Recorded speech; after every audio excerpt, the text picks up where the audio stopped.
Hello, everybody, and welcome to According to Andrew number 36.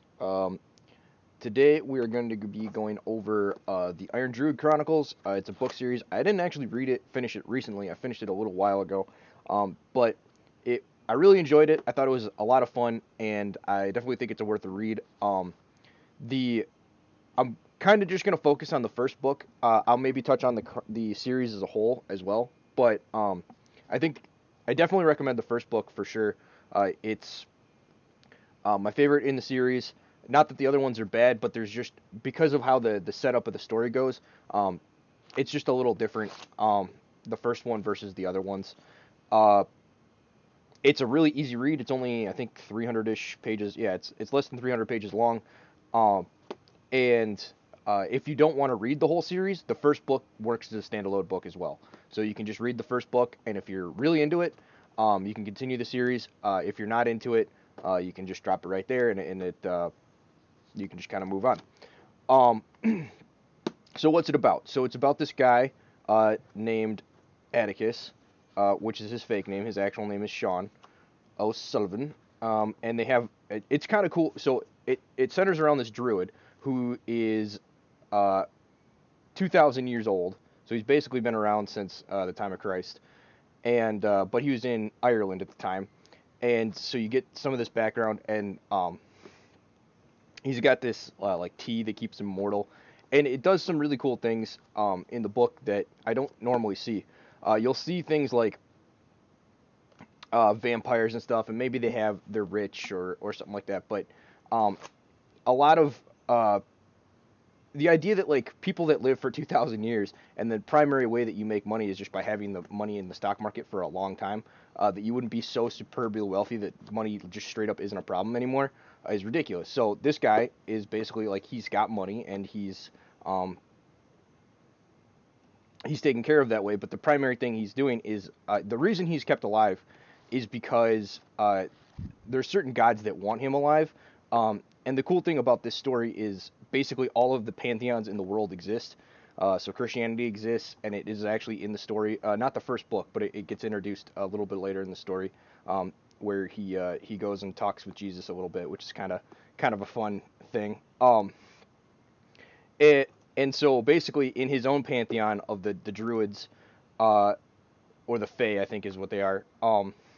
He has pissed off uh, one of the gods, and that really makes a different god that is kind of against him in the overall story, like him.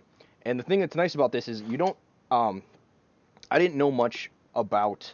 Uh, I I have Irish heritage, and so it was kind of nice to have a story about some of the Celtic or Celtic, depending on how you pronounce it, uh, gods and heritage and stuff like that that you don't necessarily get in a ton of books. And then, but you also get, other aspects of like your Norse mythology, your Christian mythology, and stuff like that, all kind of neatly tied into this book, where it doesn't really contradict it. It doesn't say one is better than the other kind of thing.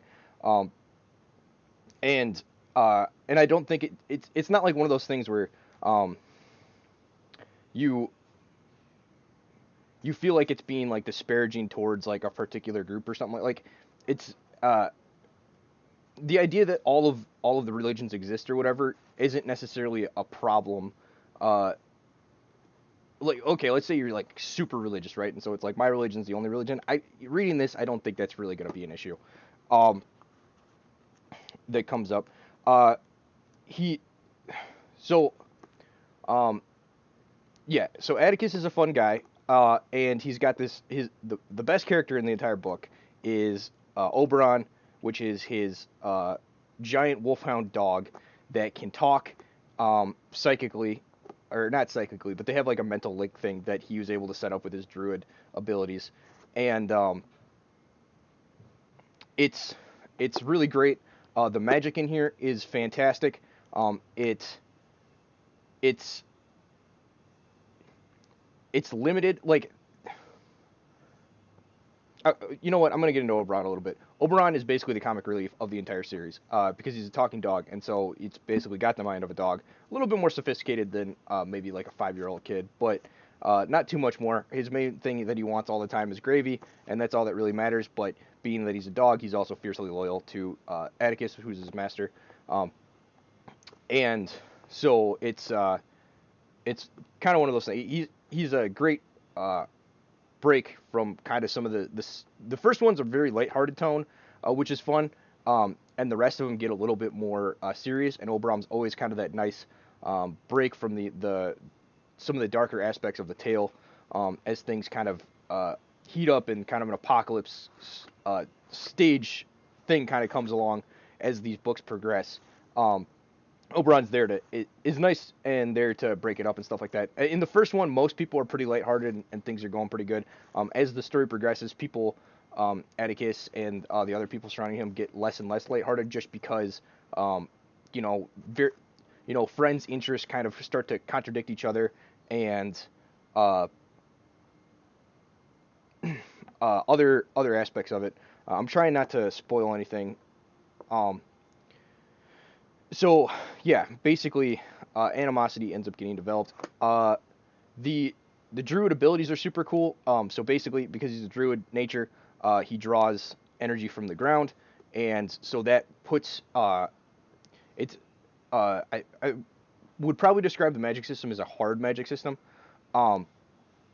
He can only draw power from the ground. He has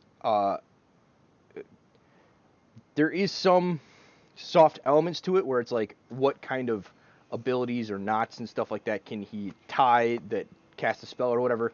But in general, you know, being able to connect to the ground makes it so that he can do certain abilities. He's got tattoos, and the tattoos kind of decide what abilities he can do, and so and that binds him to the earth, to Gaia, and he can transform into 3 different animals, and those are determined by when you get the tattoos. So you have a land-based one, a water-based one, and an air-based one. I'll let you guys read the book to figure out which ones he has. It's not really spoiling anything, but it's part of the fun of reading the book. So yeah, I guess that kind of covers that. Overarching plot kind of. No, I didn't cover the plot. So that covers that. There isn't like any SJW real stuff in here. Maybe there's like a tinge of things like here and there, but it's kind of minor. Obviously the big way fantasy books get around all of this strong Wallmon type crap is the fact that well, there's magic systems. So you know, if the woman's strong and it's because she has magically enhanced abilities, it doesn't look out of place. You know what I'm saying? So that's cool. There isn't any blue-haired freaky people or whatever, and part of that is these were written. I think these started back in. I think the series started in like 2015. I don't remember when the series was started. Let's see if I can find it in this book here. I do not see it. 2011. 2011 is when the first one came out, it looks like. So yeah, you know, obviously things have gotten kind of out of control, but things were much more tame back then. Not by a ton, but by enough. And so yeah, like I said, this book is basically a self-contained book. I don't want to get too much into the other ones, as it might spoil some things, but I definitely think they're worth reading. They're fun. They have a bunch of different. They obviously have the druids. There's other magic systems within the universe where there's witches and. Is it just that one? There might be some others, but I guess the 2 main magic systems that you're going to see are, or 3, I guess. So you have the gods and what they can do. You have the druids, and he's the last druid on Earth, because you know Christianity kind of took over Ireland, and that ended the druid thing. And they kind of get into the why that happened and stuff like that. They don't touch on, you know, if you're like a history snob or whatever, and it's like, you know, the sacrifice, human sacrifices that like druids and stuff like that would do. I think it's like mentioned in this book. It's not really something touched on. This isn't really supposed to be a historical book. I don't find it a big deal if it's, you know, it's whatever. Um, and they don't and even like so he experienced the taking over of the um various groups, so like of Ireland and stuff like that, by Christianity and things like that. And obviously the Salem witch trials take on a different outlook when there are actual witches. um and so but there's nothing like uh isn't that so evil kind of thing. He just kind of understands, like, this is the world I live in. This is kind of they feel threatened by these groups, and it makes sense that they would try to excise these groups. um and even the demise of his own group, the Druids, he's like, there's just a logical reason for that happening, not necessarily like, oh, it's the evil Christianity kind of thing, which is it was refreshing. Um, so yeah, I'm actually debating rereading this book because it was actually really good. Um, but yeah, I think that covers everything. This is a bit of a shorter one. I guess it's only 300 pages, so I can't divulge too much, or you're not gonna need to read it. But I highly recommend it with Christmas coming up. I think it's a great gift. Um, it's probably more aimed for a male audience in their. I mean, my dad read it; he enjoyed it. So male audience. I think females would enjoy it too, but it's uh, like a lot of the humor and stuff like that is clearly geared towards males. But there is a female protagonist that's pretty awesome in the overall story, called Grenilda, I believe. Some of the names in this story are crazy hard to pronounce. Luckily, he provides a pronunciation guide at the very beginning. Um, Grania whale. Did I say that right?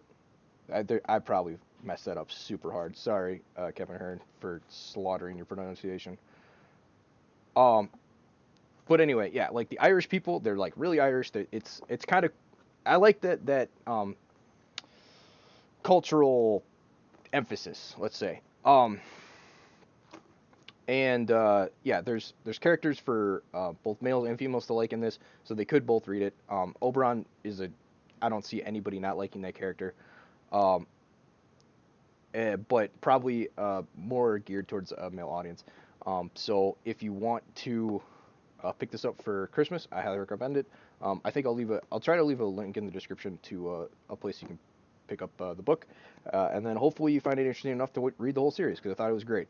Um, so that's my little review. Um, if you guys have read this book, let me know. I would be interested to hear your takes on the whole series, whether or not, or the book or the series, and hear whether or not you thought it was interesting. Um, oh, I never even touched on why he's called the Iron Druid. It's kind of a major plot, and it's called the Iron Druid Chronicles, so I should probably touch on that. Um, Iron is um, magic can't affect iron, or what is it? Iron repels magic. So basically, if something's magical and it comes in contact with iron, iron destroys it, or blocks it and stuff like that. And so he has found a way to bind his aura or something like that with iron, and basically making him impervious to magic. And that's kind of why he's so OP. So it's a really cool setup. They get into how he does that throughout the books, and covers it enough in the first book for you to understand what's going on. So that's why he's such a strong character. His ability to withstand these very grand attacks on him makes sense within the context of the story. So yeah. Anyway, if you've read the series, let me know. I'd be interested to see your take on the whole thing. Um, and let me know if you guys are thinking, if anybody's thinking about picking it up, because I do highly recommend it. It's a super easy read. Nothing too. You're not gonna get lost in any of the prose or any of that stuff. It's, you know, it's set. Oh, I don't know if I mentioned this. It's set in modern day. So it's set in like modern day Arizona, or like 2011 Arizona. Um, and so there's some really cool aspects of, like, references back to ancient times and all this stuff, but like you're still like, how does magic work in like a modern day setting? And that's really kind of cool. Um, so with that kind of weird, incoherent babble about this whole thing, that kind of covers what I wanted to talk about.